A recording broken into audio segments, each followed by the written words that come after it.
Ia, ini semua tahu pun dua semua dua kalau masan ia kalau fayu fi ia malusi kau tahu ni tulah ia ini saya dua semua dua maka tahu fayu kumbu dua ia si pangat tamai fayu pun semua fa Book of Genesis chapter 22 start reading from verse 1 all the way to the 14. Amen.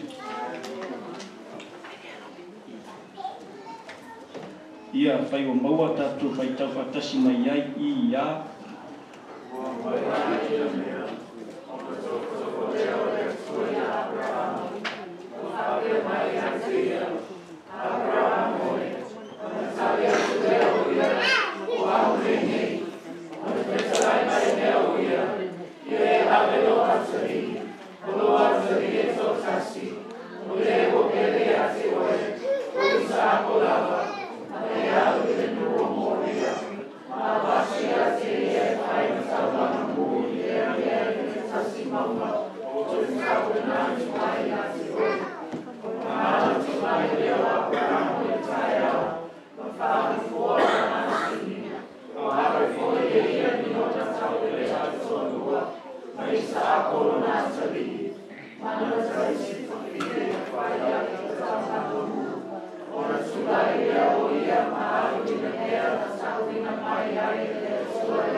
Ia whakmanuere tua le whaitawina o ngā whia upa ia.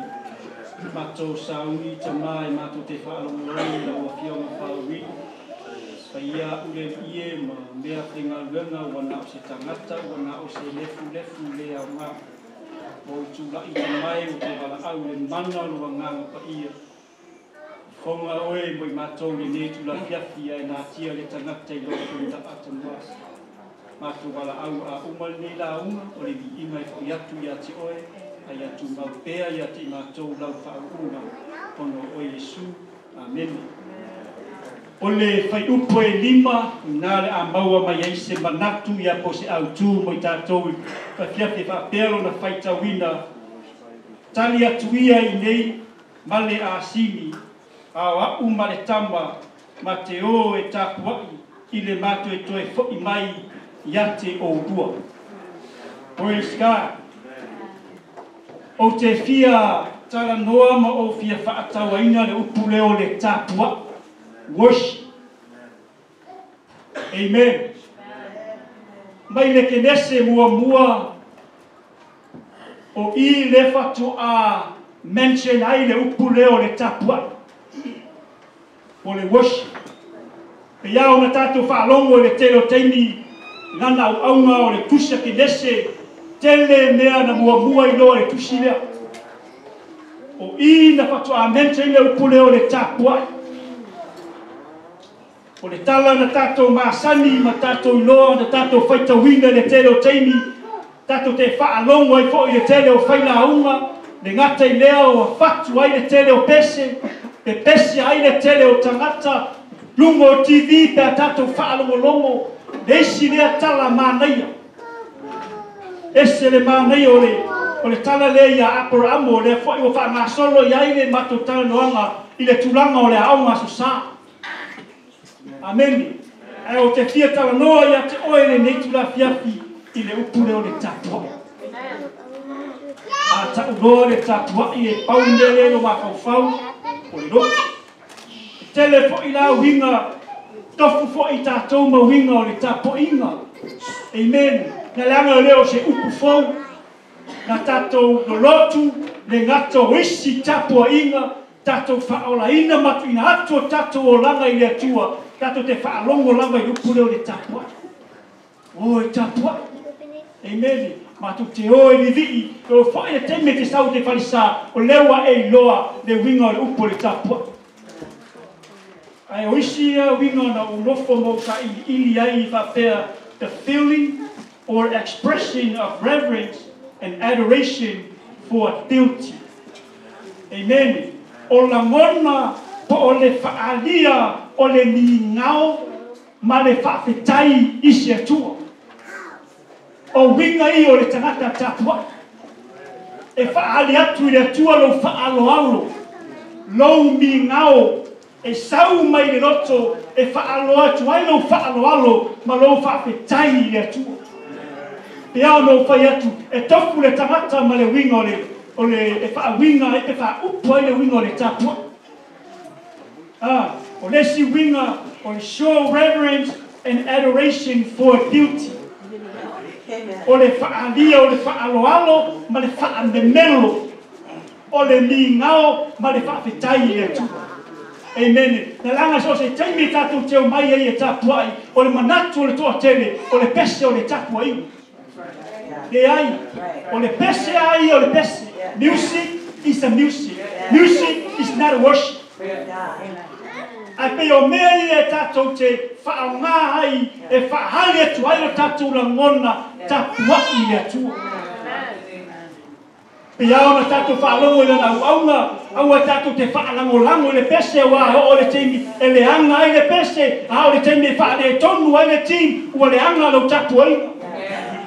Ai e sau o le tangata te saune e tātou ai, e whaale e tonu le team, e whaale e tonu le tangata nai nofo I au tafa, e le mawhai o na me se le tātou inga mai atu e, le tumau pēra o tātou inga I le atu. Pe lavo na iai tama I tongo le au ngau mua asa, sa te raka me sako ma atu te niko. Pai mai ala ua pe sau le atua, pe tali mai le atua. E le suia le mātapuai, e le suia le sisi o rima, e le suia no vivi le atua. Pe whainga tā pe whawhitauri, e tu mauro o langa tāpuai le atua. Amen. Whaupuina se manatu kua wabemo tātou ni nei tula fiafi, o le tapuainga e fia whakafonga mai ai le tua. A worship that God wants to hear. E pe iau le pesi. E iai le teime te whaalongo ai le pesi, lai te lamona. I have they're so style, you don't want to hear it. Right. Yes. I il reite pour les adesso le pièces sur le country e ma te la mona e te le fie fa longo e te le fie fa foma si va mana o tas o kama da pese te fie fia amen tolu ni me taua uma lo me o luanga me ka ua io ke fia va tu te ta penga ma e ma fa ia. There are 3 important things to prepare for and consider when you come to worship. So lua, nalang o tapo inga o me fai mai e loto. O me e tolu. O te fia tu fai na tu ole fia.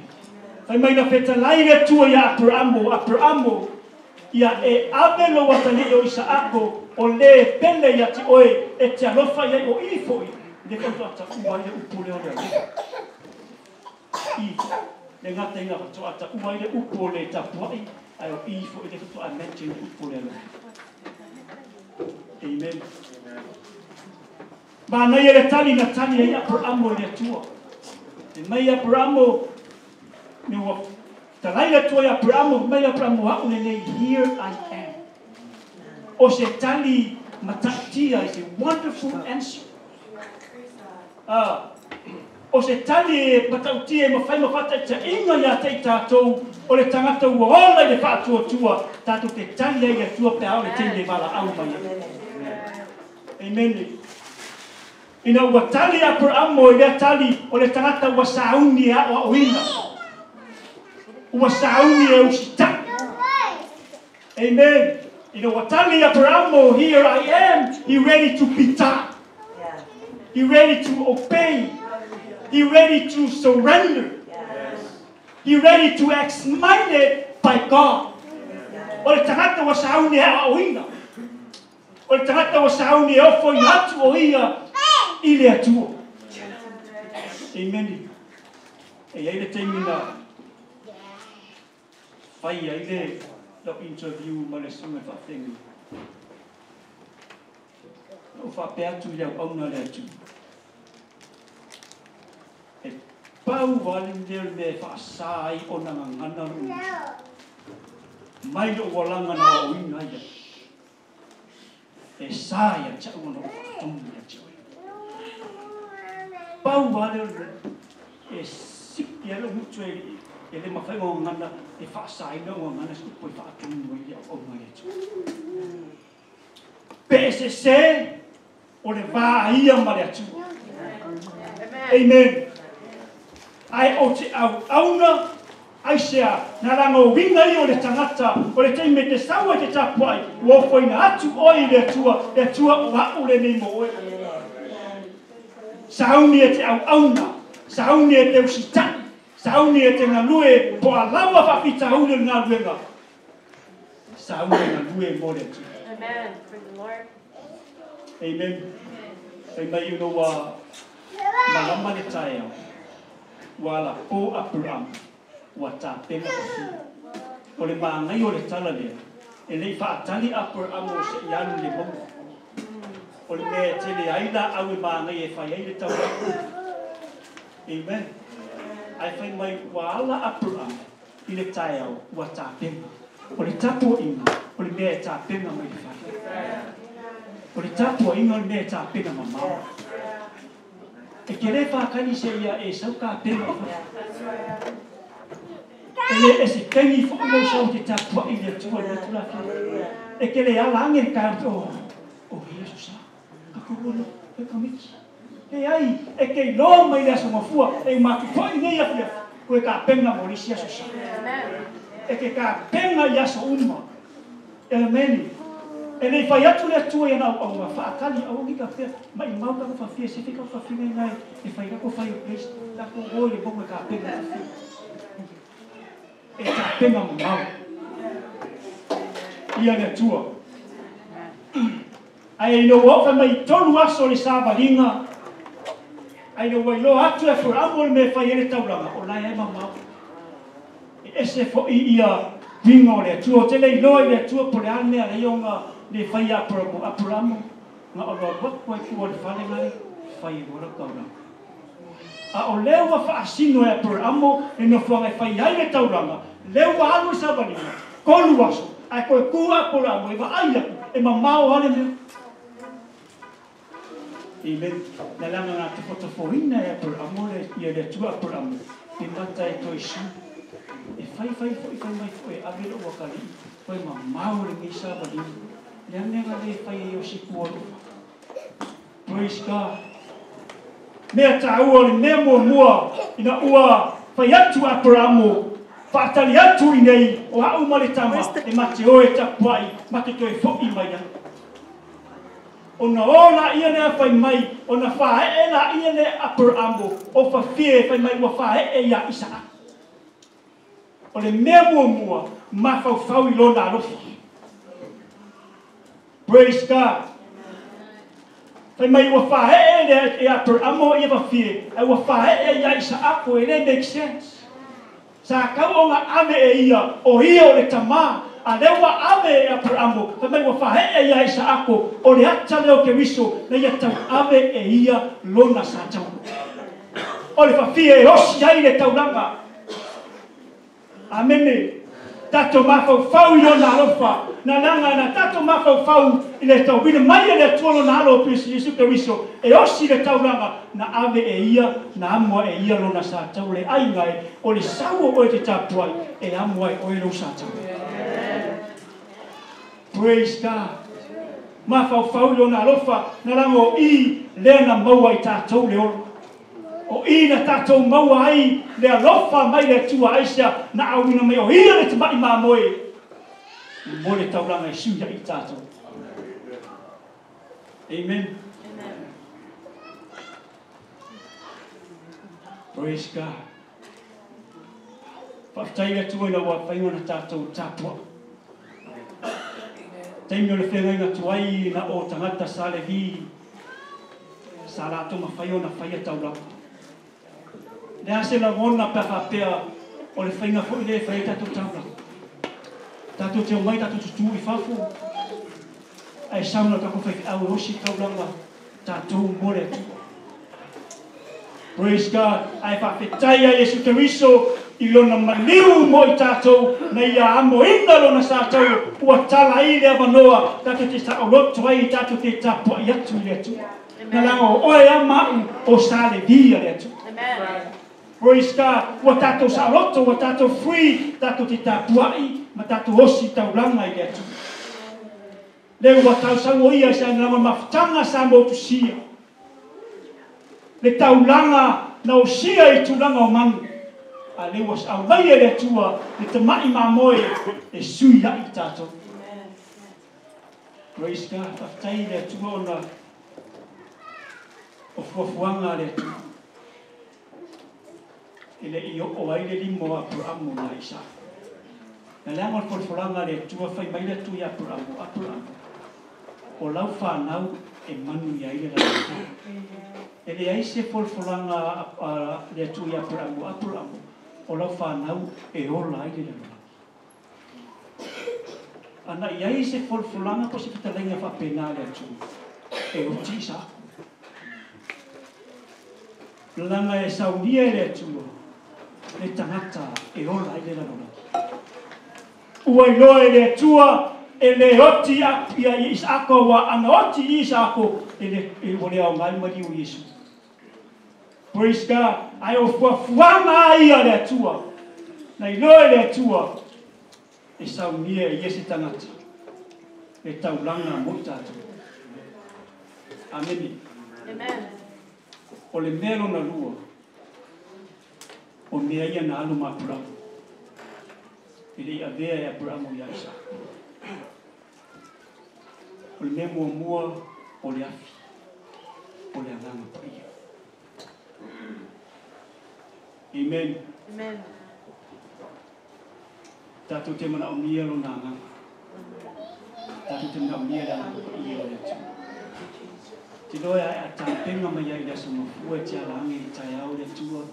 Whawhetai i loa rofa. whawhetai lo wanga e le. E ngata I lea e te manatu, ma e manatu te talo I le atua I le landa whau uma.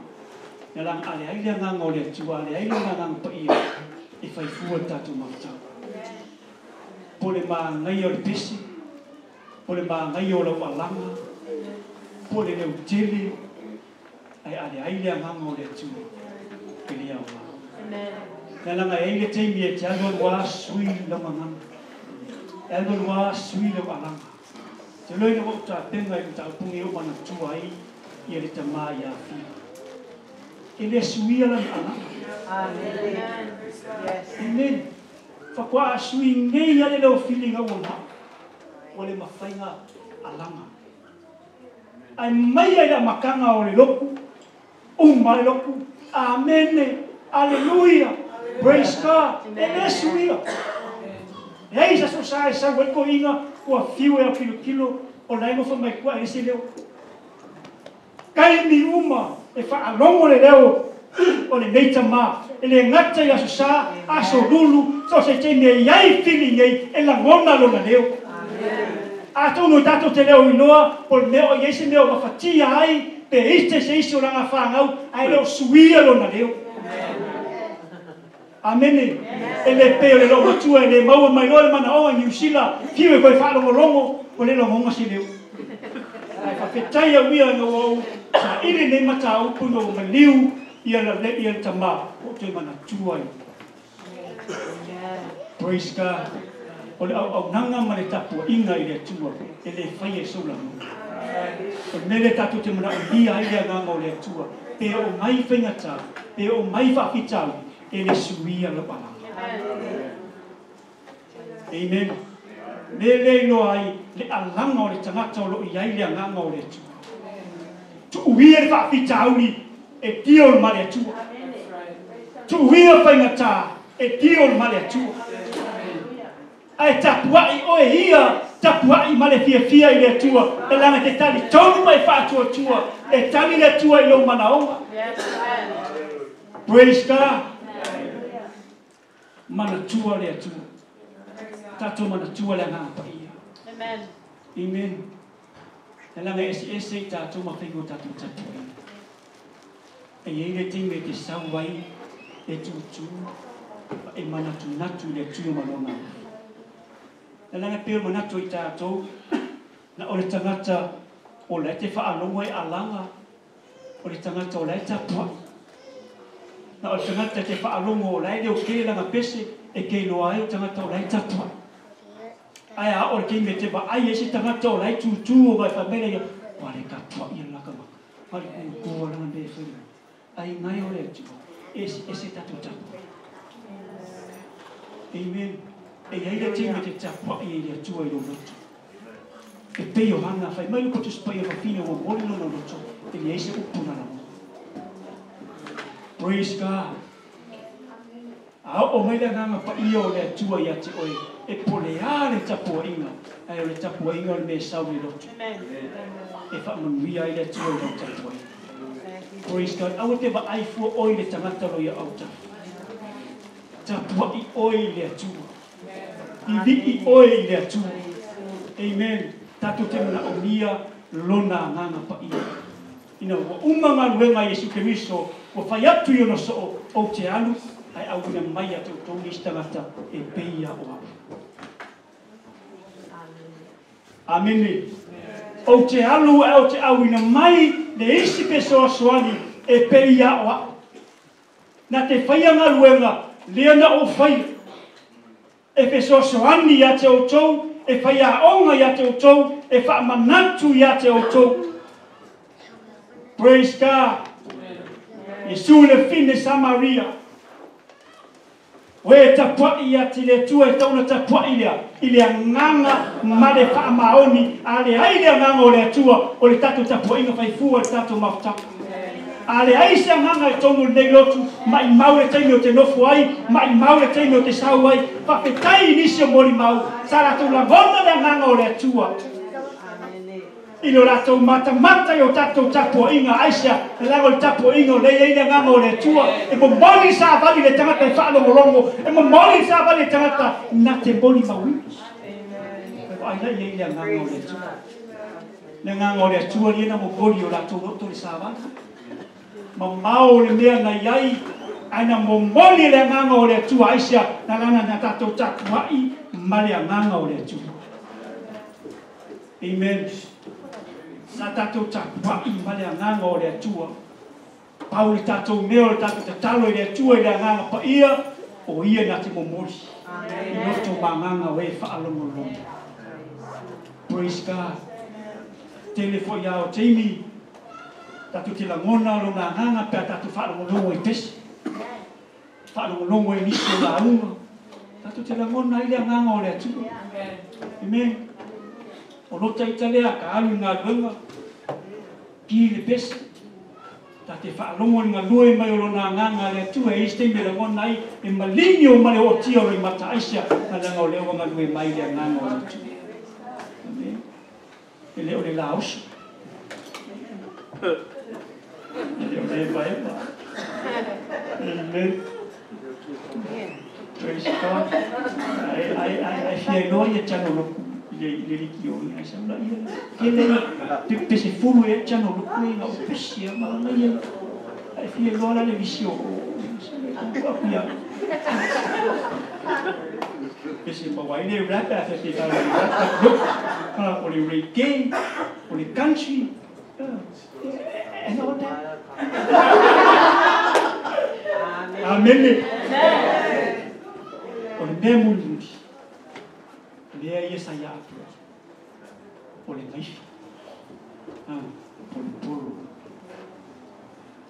o le upole atu io mea ia e ka penga ia I se vai aso e ki sau I aso sa e mariero roto e mariero roko I kire iuru mai whai koora e mariero roko I kire whaalongo se pese li ti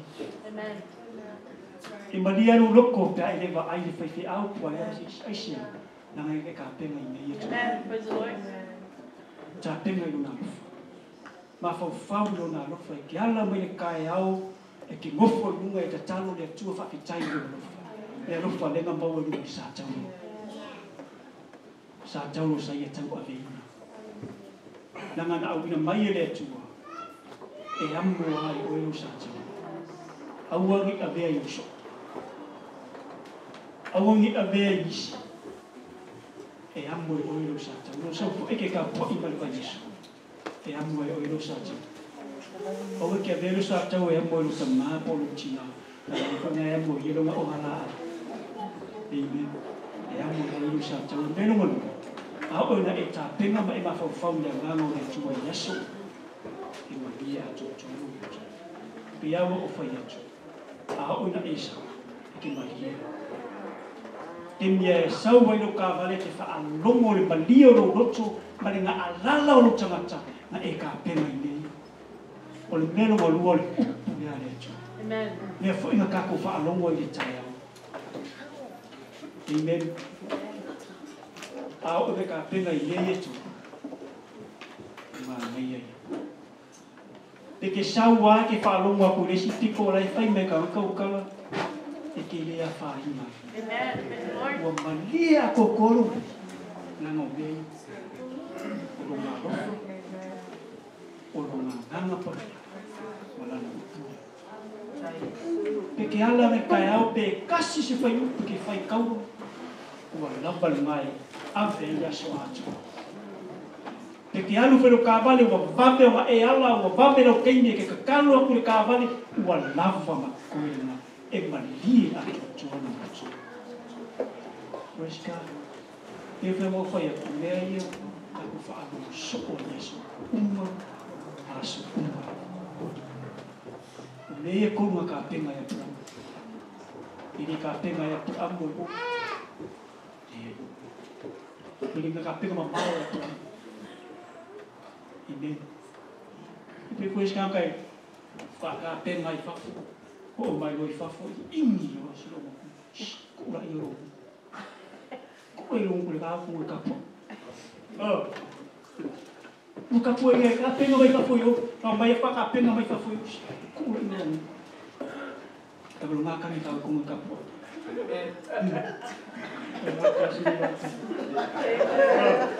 Bisa mai ayo. Oh mai ya bisa. Apa yo ku tahu sini lo ku ya tahu ku bisa.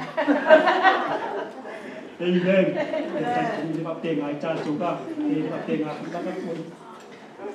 Tapi membau, ia le tua, nemo mua, masuk kau ni dua saat ini mana orang nampai, con, oleh fiong apa ini. Faktu saya ni la awal con ni baik, eola. Ayah ayah kusila awalai awalai mang. Ale ai ni la awal, susu mai. Hala emang wai mai ngam. Sau dia bai dei iu ma kuku ma bang ma nga. Sau Amen. Amen. Mo la au ko la ese la au e hola la au I. Ala pe la au o ai kasala ele. Amen. Praise God. Sau dia de bai e hola I. Eu tu kuku ma bau. Walenga sa lua mang.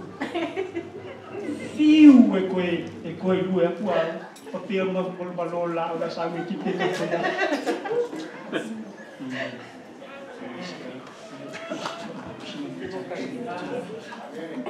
Oh, ke oi a oi ai. Me ana ko me ka te ngai o Yesu. Mo ke ma fa wa i tu lo. La na ai de lo. Ide mo lo. Amen. Ai de lo fo le tu. Aku ki de mo lo. Tapi ki de mo le ma. Ka ma de lo ma. Amen. Ya ya ma mai ai le tu lo na lo. Rio te ma i. Sa we amo lona sa tau. Na amo ai ia ma lo sa. Ta tu mo wa i ola. Mai lo tu sa pai. O le ola. Praise God. If we hear the two of that to my tongue and lift up here. Oh no, Yesu. Matu ia o te ma. Praise the Lord. Matu tai o manga luenga o no i kote ma. Matu na atu I ngā luenga e alu a ngā ia na te whaamata loto. Ia te matu la upu mana usa mani. Pe a matu mai e ta pua I le ia ia te oi le tua e tu atasi oi malia I o matu loto. I lo walofa malawa ngana pa ia ma upu ia matu wola ma matu maua a.